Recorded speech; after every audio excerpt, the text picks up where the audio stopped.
They called themselves the 13, a tight circle of best friends who had grown up together in the quiet town of Ashwood Hollow. Their friendship had survived everything: heartbreak, loss, distance, until that one October night when everything changed. It was supposed to be a simple sleepover, just laughter, snacks, and scary stories. But as the clock struck midnight, their fun took a darker turn. Someone suggested they play a game, the Pact of Shadows. A game rumored to summon something that tests the strength of true friendship. At first, it was all a joke. They drew a circle of candles, held hands, and recited an old chant one of them had found online: 13 hearts, bound as one. Call the night, till dawn is done. The lights flickered. The candles bent in a wind that wasn't there. Then came the whisper, faint, raspy, echoing from the corners of the room: one will break, and all will fall. Nervous laughter filled the room, but deep down, none of them felt right after that. By morning, Emma didn't wake up. Her body was found still sitting in the circle, eyes open, lips pale, as if frozen mid-breath. The group thought it was shock, grief, or coincidence. But then, one by one, each of the 13 began to suffer the same fate, each at night, each alone, each whispering the same words before they died: "It wasn't me who broke the pact." The survivors dwindled to 2: Maya and Ethan, both consumed by guilt, both unable to sleep. They tried to confess, tried to remember who had let go first. But the truth was twisted in fear and panic that night. One final night, Maya stayed awake recording everything. On her tape, her trembling voice whispered, "If you hear this, don't play the game. We thought it was harmless. We thought our friendship was enough. But something waits for broken promises, and it always collects." Her body was found beside the recorder, her hand reaching toward the circle of burned-out candles. No one ever found Ethan. But on quiet October nights, locals still claim to hear faint laughter, 13 voices in unison coming from the abandoned house at the end of Ashwood Lane. And sometimes, if you listen long enough, one of them laughs last. It all began with the kind of night that felt comforting, nostalgic, familiar, and safe. The 13 friends had known each other since childhood, their lives intertwined by years of laughter, secrets, and shared memories. The idea of meeting again wasn't unusual, it was something they'd done every year, a tradition meant to keep their friendship alive despite the changes life brought. That evening, the old Ashwood Lane house echoed with their laughter. The dusty wooden floors creaked beneath their footsteps as they unpacked snacks, laid out blankets, and played their favorite songs. The air smelled faintly of rain and burnt candles, the perfect setting for a late-night gathering. It was supposed to be a simple sleepover, nothing more. No one imagined it would become a nightmare they'd never wake from. The friends told scary stories, daring one another to keep the lights off. They teased, joked, and acted fearless as best friends often do, trying to outscare one another. But beneath their laughter was a strange, restless energy, something that hummed in the silence between their jokes. Outside, the October wind howled softly, brushing against the windows like invisible fingers. Someone no one remembers who mentioned a game they'd read about online. A friendship test, they said, one meant to prove loyalty. Everyone laughed it off at first, but the curiosity was too strong to resist. After all, they trusted each other completely. It was this innocence, this unshakable belief that nothing could ever harm them as long as they were together, that sealed their fate. They didn't realize that some games don't forgive naivete. And that night, their love for one another wasn't their protection, it was the very thing that called the darkness closer. As the night deepened, the laughter faded into whispers. It was well past midnight when someone, maybe Ethan, maybe Jess suggested they play the Pact of Shadows. The name alone sent a thrill through the group. They thought it sounded mysterious, maybe even silly, like something that would make a good memory to laugh about later. None of them believed it could be real. The rules were simple, written in an old online forum that looked half broken and forgotten. 13 candles. 13 names. 13 hearts bound as one. The game promised to reveal who among them was the truest friend and who would betray the bond first. To them, it sounded harmless, just another spooky dare before bedtime. They gathered in a circle in the dimly lit living room, the flicker of candlelight casting tall, trembling shadows across the walls. The air grew thick, and the usual warmth between them felt strangely distant. Still, they laughed nervously, teasing one another about who might fail the loyalty test. When they began the chant 13 hearts, bound as one. Call the night, till dawn is done. The temperature dropped instantly. Every flame shuddered, bending as though an unseen breath passed through them. Then came the faint sound, a low hum, almost like a whisper echoing through the wooden beams of the old house. At first, they thought someone was playing a prank. But when the last line of the chant was spoken, the candles went out on their own. For a full 10 seconds, they sat in total darkness, their hands still joined, their hearts beating faster than ever. Something had answered. Something had entered their circle. And by the time the first candle reignited on its own, it was already too late to stop what they had summoned. Morning came slowly, dragging a heavy silence through the house. The sunlight filtered weakly through the curtains, falling over the circle of wax and melted candles that had burned out hours ago. Most of the friends had dozed off wherever they sat, exhausted and uneasy after the strange game. But when they tried to wake Emma, she didn't move. At first, they thought she was still asleep, her posture too calm, her head tilted slightly as if resting against her shoulder. Someone nudged her arm, laughing nervously, but when her body tipped over stiff and cold, the laughter died instantly. Her eyes were open. Empty. Frozen in that same faint smile she'd worn during the chant. Panic erupted. Ethan tried CPR while Jess called for help, her trembling fingers barely hitting the numbers. But deep down, they all knew. Something had gone terribly wrong.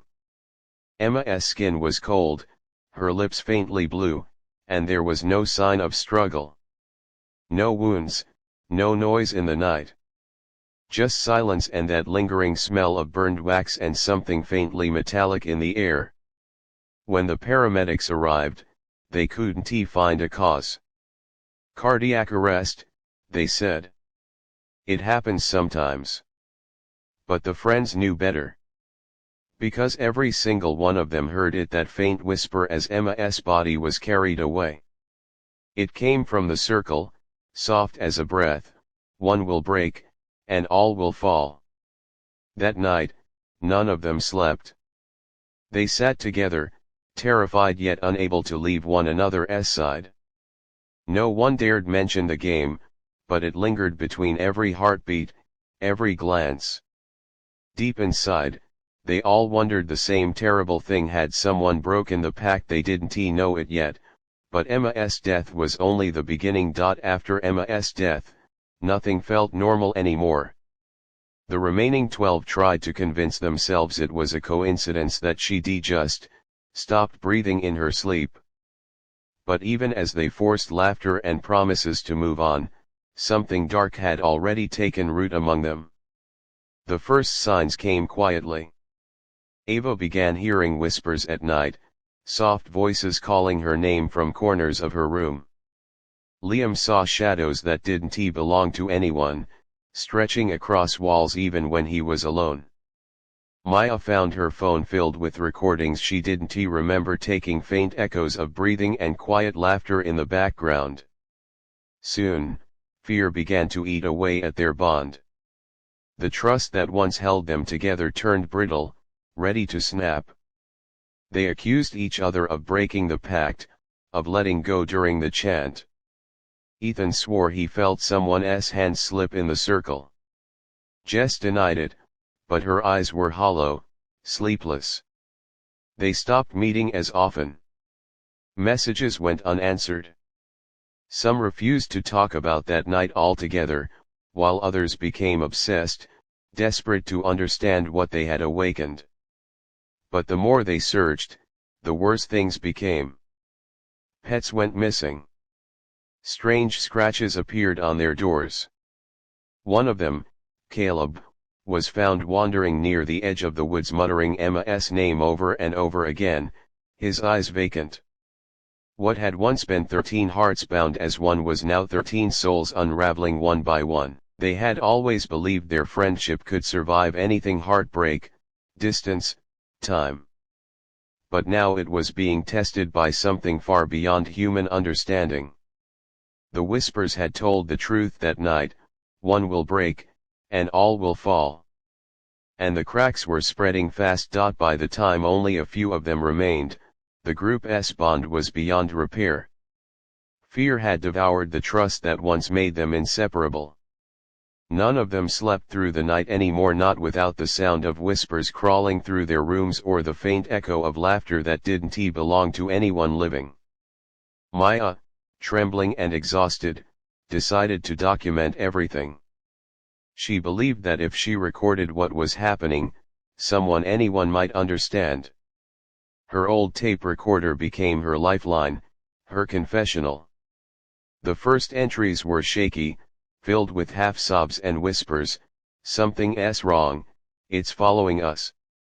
I think it knows who broke the circle." Over the next few nights, her voice changed. The recordings captured thuds in the distance, faint tapping on her window, and the sound of footsteps pacing just outside her door. Once, she caught something breathing next to the microphone, low, slow, and not her own. She started to realize that this wasn't about punishment for the game, it was about betrayal. The ritual had demanded unity, trust, and complete faith. Someone had broken it, even for a second. Someone had let go.